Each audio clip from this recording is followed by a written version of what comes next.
ഇവിടെ രണ്ട് ഫ്രണ്ട്സിന്റെ ഭാര്യമാർക്ക് ഒരേ ടൈമിൽ ഡെലിവറി നടക്കുന്നുണ്ട്. പെൺകുട്ടിക്ക് രാധ എന്നും ആൺകുട്ടിക്ക് ഋഷി എന്നും പേരിടാണ്. ഇവര് രണ്ടുപേരുടെയും വീട് അടുത്തടുത്താണ് ഉള്ളത്. ഭയങ്കര സഹകരണത്തോടു കൂടിയുള്ള കൂട്ടുകുടുംബം പോലെയാണ് ആ രണ്ട് കുടുംബങ്ങളും കഴിയുന്നത്. ഈ രണ്ട് കുട്ടികളും വലുതാവും തോറും അറ്റാച്ച്മെന്റ് കൂടി കൂടി വരുന്നു. രണ്ടുപേരും ഒന്നിച്ചാണ് സ്കൂളിലെല്ലാം പോകാറ്. രണ്ടുപേരുടെയും ബർത്ത്ഡേ ഒരു ദിവസം ആയതുകൊണ്ട് തന്നെ ഒരുപോലത്തെ ഗിഫ്റ്റ് വാങ്ങി രണ്ടുപേരും മാറ്റി മാറ്റി കൊടുക്കുന്നുണ്ട്. സ്കൂളിലെ എല്ലാ കുട്ടികൾക്കും സ്വീറ്റ്സ് കൊടുക്കുന്ന ടൈമില് രാധയുടെ കയ്യെ ഒരു പയ്യൻ വിടാതെ പിടിച്ച് വിഷ് ചെയ്തുകൊണ്ടേയിരിക്കുകയാണ്. ഇത് കണ്ട ഋഷി ഇനി ആ പയ്യനോട് സംസാരിക്കരുതെന്ന് രാധയോട് പറയാണ്. അവളും അതിന് സമ്മതിച്ച് തലയാട്ടുന്നുണ്ട്. ആ പയ്യൻ രാധയോട് വീണ്ടും വന്ന് സംസാരിക്കാൻ നോക്കുന്നുണ്ടെങ്കിലും അവള് ഋഷി നിന്നോട് മിണ്ടണ്ടെന്ന് പറഞ്ഞിട്ടുണ്ട് എന്ന് പറഞ്ഞ് അവനെ അവോയ്ഡ് ചെയ്യുന്നു. എന്നാൽ ആ പയ്യൻ ഒരു ഡൗട്ട് ചോദിക്കാനാണെന്ന വ്യാജേന അവളുടെ അടുത്തിരുന്ന് ഒരുമാതിരി അവളെ നോക്കാണ്. ഇത് കണ്ട് വന്ന ഋഷിയാന്ന് വെച്ചാൽ ആ പയ്യനെ ദേഷ്യത്തോടു കൂടി എടുത്തിട്ട് അടിക്കുന്നു. എന്തിനാ അങ്ങനെ തല്ലുകൂടുന്നെന്നും പറഞ്ഞുകൊണ്ട് രാധ ഋഷിയുടെ മുഖത്തിട്ട് അടിക്കുകയാണ്. അവനും തിരിച്ച് രാധക്കും ഒന്ന് കൊടുക്കുന്നുണ്ട്. ആ ഒരു ദേഷ്യത്തില് ഇവര് രണ്ടുപേരും നീ വന്ന് മിണ്ടാതെ ഞാൻ നിന്നോട് മിണ്ടില്ലെന്നും പറഞ്ഞുകൊണ്ട് പരസ്പരം മിണ്ടാതെ 10 വർഷം അങ്ങനെ കടന്നു പോവാണ്. രണ്ടുപേരും ഇപ്പോൾ ഒരേ മെഡിക്കൽ കോളേജിലാണ് പഠിച്ചുകൊണ്ടിരിക്കുന്നത്. പരസ്പരം മിണ്ടിയില്ലെങ്കിലും രണ്ടുപേരും അങ്ങോട്ടും ഇങ്ങോട്ടും ലവ് ചെയ്യുന്നുണ്ട്. കോളേജിലേക്ക് പോകുന്ന സമയത്ത് രാധയുടെ വണ്ടി സ്റ്റാർട്ട് ആവാത്തത് കണ്ട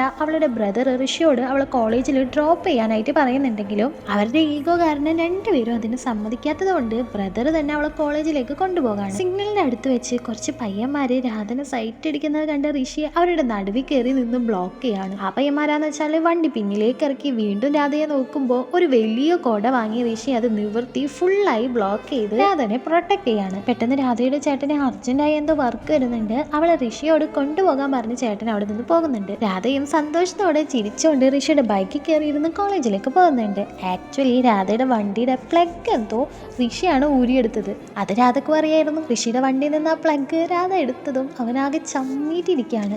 രാധയും ഋഷിയാണെന്ന് വെച്ചാൽ പരസ്പരം ഭയങ്കര ഈഗോ പ്രശ്നമുള്ളതുകൊണ്ട് തന്നെ അങ്ങോട്ടും ഇങ്ങോട്ടും പണി കൊടുത്തോണ്ടേയിരിക്കുകയാണ്. അതുകൊണ്ട് കോളേജിലുള്ള അവരുടെ ഫ്രണ്ട്സിനാണ് ഏറ്റവും കൂടുതൽ ഈ ഒരു പ്രശ്നം ബാധിക്കുന്നത്. അങ്ങനെ ഫ്രണ്ട്സ് എല്ലാവരും കൂടി തീരുമാനം എടുക്കുകയാണ് ഇവരുടെ പ്രശ്നം എങ്ങനെയെങ്കിലും വേഗം തീർക്കണം, ഇവരെ തമ്മിൽ സംസാരിപ്പിക്കണമെന്ന്. അതിന് വേണ്ടിയിട്ട് ഒരു ഇന്റർമീഡിയറ്റ് പോലെ പ്രൊഫസറെ വിളിച്ചിട്ട് ഇതിനോട് തീരുമാനം എടുക്കാൻ പറയാണ്. ആക്ച്വലി ഇവർ രണ്ടുപേരും അങ്ങോട്ടും ഇങ്ങോട്ടും നന്നായി ലവ് ചെയ്യുന്നുണ്ട്. ഒരു ചെറിയ ഈഗോ കാരനാണ് സംസാരിക്കാത്തത്. ആ ഒരു പ്രൊഫസർ പറയാണ് ഫൈനൽ എക്സാമിന് ആരാണ് ഏറ്റവും കൂടുതൽ മാർക്ക് വാങ്ങുന്നത് അവരാണ് ജയിച്ചത്. കുറവ് മാർക്ക് വാങ്ങുന്നവര് കൂടുതൽ മാർക്ക് വാങ്ങിയവരോട് സംസാരിക്കണമെന്ന് അവിടെ ഒരു തീരുമാനമാവാണ്. ഇപ്പൊ ഋഷിയുടെയും രാധയുടെയും വീട്ടുകാരാണെന്ന് വെച്ചാൽ അവർക്കൊരു കല്യാണം ഉണ്ടായിരുന്നു. ആ കല്യാണത്തിന് വേണ്ടി എല്ലാവരും പോവാണ്. പക്ഷെ ഋഷിയും രാധയും മാത്രം പോകുന്നില്ല, കാരണം അവർക്ക് എക്സാം ആയതുകൊണ്ട്. രാധ അവളുടെ വീട്ടിലിരുന്ന് പഠിച്ചിട്ടുണ്ടെങ്കിൽ ഋഷി എന്തായാലും പഠിക്കാൻ സമ്മതിക്കില്ല എന്ന് മനസ്സിലാക്കിയ രാധ എന്ന് വെച്ചാൽ അവളുടെ ഫ്രണ്ടിന്റെ വീട്ടിൽ പോയിരുന്ന് പഠിക്കുകയാണ്. പക്ഷെ ആ ഒരു ഫ്രണ്ടിന്റെ വീട്ടിലേക്കും ഋഷി വന്നിട്ട് അവിടെ മ്യൂസിക് എല്ലാം ഭയങ്കര സൗണ്ടിൽ വെച്ച് രാധയെ ഡിസ്റ്റർബ് ചെയ്യാണ്. അതുകൊണ്ട് അവൾ വേഗം വീട്ടിലേക്ക് തിരിച്ചു പോവാണ്. നമ്മളെ രാധയുടെ ചേട്ടനാണെന്ന് വെച്ചാൽ ഇപ്പൊ രാഷ്ട്രീയത്തിലൊക്കെ ഉണ്ടായിരുന്നു. അപ്പൊ രാഷ്ട്രീയത്തിൽ അവന്റെ ശത്രുക്കളൊക്കെ വന്നിട്ട് രാധനെ കിഡ്നാപ്പ് ചെയ്ത് കൊണ്ടുപോയി അവളുടെ ചേട്ടനോട് പ്രതികാരം തീർക്കാമെന്ന് വിചാരിക്കാം. ആ ഒരു സമയത്ത് ഈ ഒരു വില്ലനാന്ന് വെച്ചാൽ രാധയോട് നിനക്ക് ഇഷ്ടമുള്ള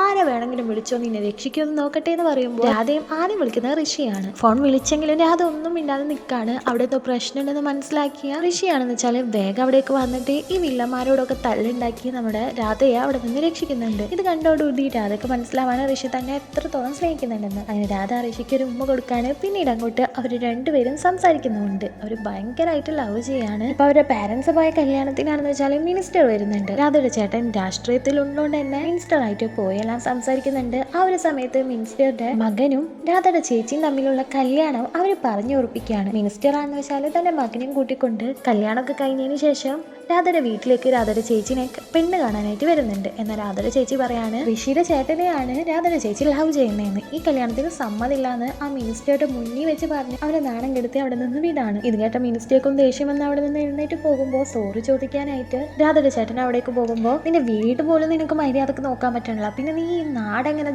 നോക്കാനാ, നിന്നെ ഇലക്ഷന് നിർത്തണമെന്ന് രണ്ടാമതൊന്ന് ചിന്തിക്കണം എന്നെല്ലാം പറഞ്ഞ് മിനിസ്റ്റർ അവിടെ നിന്ന് പോകുന്നുണ്ട്. ഇതും കൂടി ആയോടുകൂടി രാധയുടെ ചേട്ടന് ഭയങ്കരമായിട്ട് ദേഷ്യം വന്നിട്ട് ഋഷിയുടെ ചേട്ടനെ രാധയുടെ ചേട്ടൻ പോയി കുറേ തല്ലുന്നുണ്ട്. ഇതറിഞ്ഞ ഋഷിയാണെന്ന് വെച്ചാല് തിരിച്ച് വീട്ടിലേക്ക് വന്ന് എന്റെ ചേട്ടനെ തല്ലാൻ നീ ആയോ എന്ന് ചോദിച്ച് അതിന് ചേട്ടനെ ഇട്ട് തല്ലുന്നുണ്ട്. അങ്ങനെ ഒത്തൊരുമയോടുകൂടി പോയിരുന്ന ആ ഒരു ഫാമിലി ഈ തല്ല് മൂലം രണ്ടാവാണ്. ഈ ഫാമിലി തമ്മിൽ തെറ്റോണ്ട് തന്നെ രാധയും ഋഷിയും പിന്നെ സംസാരിക്കാതാവാണ്.